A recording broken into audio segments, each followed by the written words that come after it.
kalau gini nih Bang, menarik nih penjelasan dari Abang. Tadi Abang bilang kalau dia mau diaktifkan harus dicek dulu apakah dia Dinonaktifkan. dinonaktifkan. Dicek dulu apakah dia memiliki tunggakan atau Iya. tidak. Jadi Bang, misalnya dia memiliki tunggakan, apakah tidak bisa dinonaktifkan kepesertaannya Bang? Iya, jadi nanti dari petugas BPJS Kesehatannya akan melakukan cek tanggal berapa peserta terakhir kali membayar, dan apabila memang masih ada tunggakannya maka wajib dibayarkan oleh anggota keluarganya terlebih dahulu. Gitu, Des.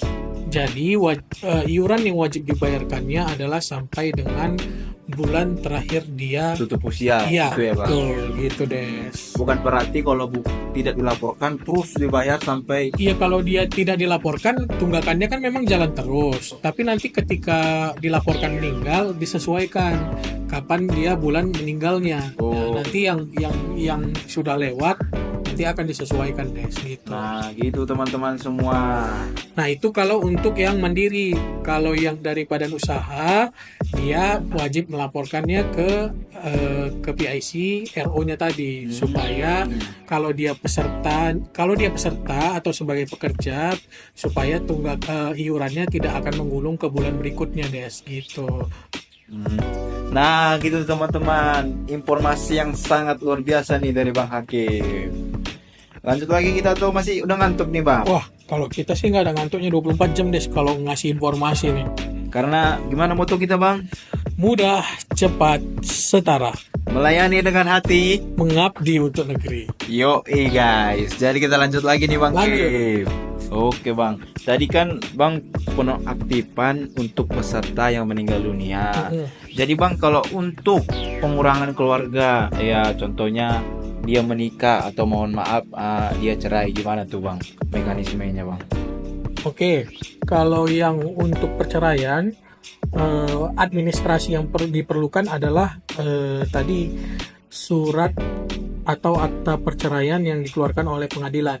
Gitu. Jadi nanti dilaporkan di BPJS Kesehatan bahwasannya peserta ini sudah bercerai, supaya kepesertaannya nanti dipisahkan dengan syarat nanti kalau misalnya tidak ada tunggakan iuran aman berarti, tapi kalau ada tunggakan iuran maka wajib dibayarkan terlebih dahulu, ya Des, itu sih. Itu untuk keduanya kah Bang? Untuk suami dan istri Bang? Salah satunya aja yang melapor Salah nanti. Iya. Maksud. Bisa dari suami atau bisa dari istri. Oke Bang. Tadi kan untuk cerai itu Bang. Jadi untuk keluarga yang menikah gimana nih Bang? Oke, kalau yang untuk menikah nanti dilampirkan buku nikah sama kakak terbaru yang sudah digabung suami dan istrinya gitu. Jadi nanti untuk proses administrasinya bisa lebih mudah karena sudah online dengan Dukcapil. Jadi nanti ketika sudah online dengan Dukcapil, suami dengan istri sudah satu kakak, nanti bisa kita langsung pindahkan administrasinya. Siapa yang menjadi penanggungnya nanti kan bisa dilihat di BPJS Kesehatan gitu. Ya bisa nanti langsung datang ke kantor BPJS Kesehatan. Kalau misalnya dari badan usaha, sama bisa juga melapor ke RO ataupun dari Pandawa.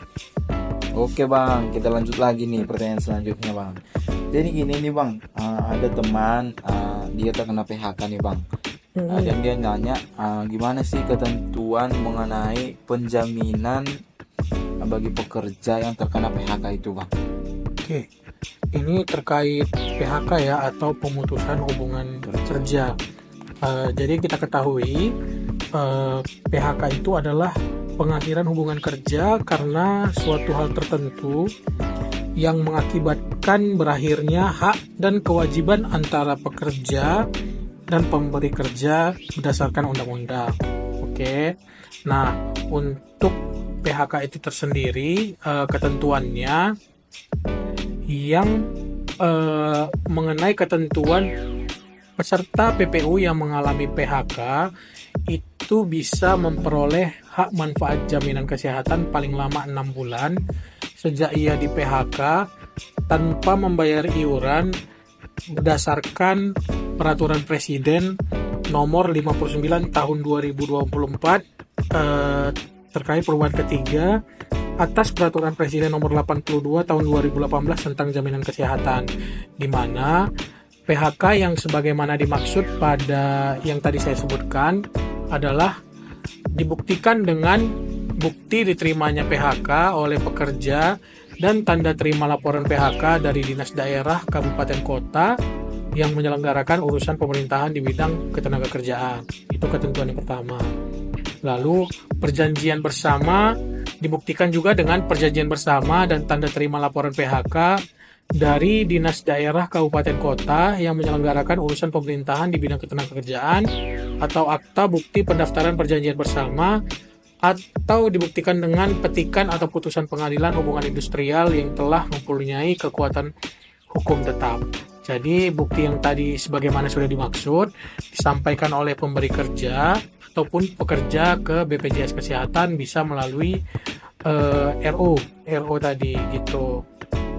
Nah, itu untuk yang dijamin 6 bulan. Nah, ada juga dia yang PHK tanpa jaminan 6 bulan. Nah, kalau itu si peserta ataupun badan usaha cukup melampirkan surat pernyataan tanggung jawab mutlak dari pimpinan perusahaan dengan menggunakan kop surat. Lalu ada form juga yang membuat yang ataupun memuat isi dari nomor kartu peserta, nama pekerja, nomor HP, ataupun alasan jenis PHK bisa karena resign, mangkir, ataupun yang lain yang tidak mendapat jaminan 6 bulan tadi. Nah, lalu ada juga surat pernyataan pemberhentian karyawan dari badan usaha yang dikeluarkan oleh pemberi kerja menggunakan kop surat badan usaha. Itu dia Des, terkait ketentuan PHK dengan jaminan 6 bulan dan tanpa jaminan 6 bulan. Nah gitu teman-teman, sudah sangat jelas nih dibahas oleh Bang Hakim secara rinci dan pelan. Jadi teman-teman, jika ingin tahu bisa mengulang podcast ini secara berkala ya Bang Kim ya. Siap, betul. Nah tadi kan Bang udah kita bahas nih tentang ketentuan mengenai peserta yang terkena PHK. Jadi untuk alurnya nih Bang, pelaporan dari badan usaha untuk pekerja yang terkena PHK gimana ya Bang? Oke, jadi untuk pelaporan PHK yang dilakukan oleh pemberi kerja, kondisinya yang pertama gitu adalah melampirkan dokumen persyaratan, yaitu bukti PHK, surat pertanggungjawaban mutlak, terus data peserta PHK. Maka penonaktifan itu bisa dilakukan dengan mendapat jaminan 6 bulan. Tapi kalau misalnya tanpa melampirkan bukti PHK sesuai Perpres 59 tahun 2024, maka penonaktifan itu bisa dilakukan tetapi tidak memperoleh manfaat hak jaminan 6 bulan, Des. Nah, apabila tidak melampirkan bukti dokumen persyaratan, maka penonaktifan itu tidak dapat diproses ataupun dilakukan. Nah, jadi pelaporan PHK pekerja ataupun pemberi kerja dapat melengkapi bukti PHK untuk mendapatkan hak manfaat jaminan 6 bulan.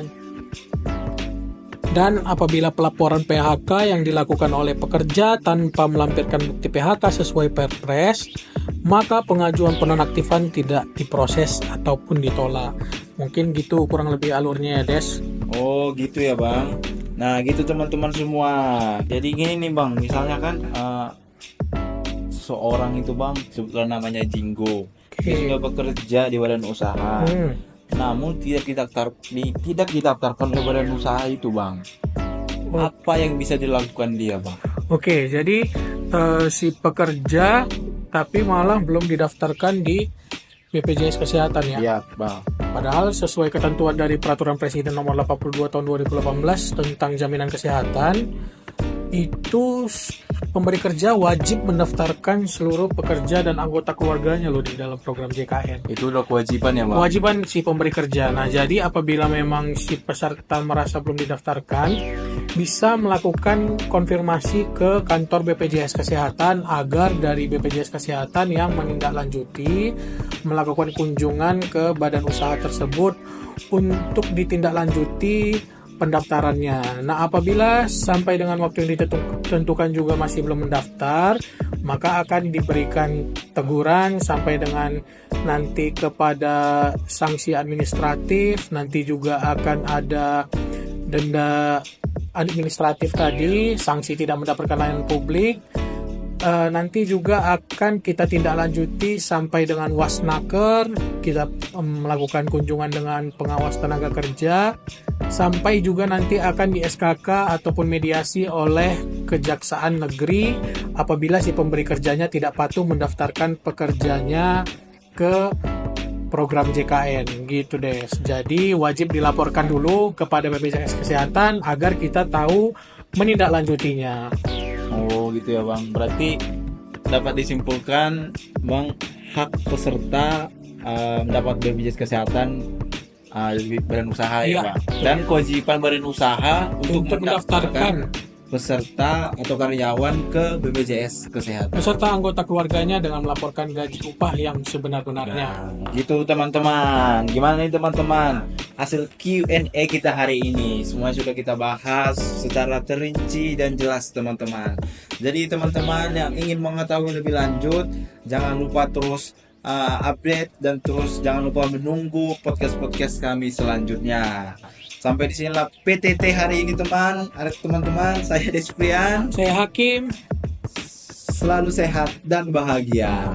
Dadah. Dadah. Subscribe. Subscribe.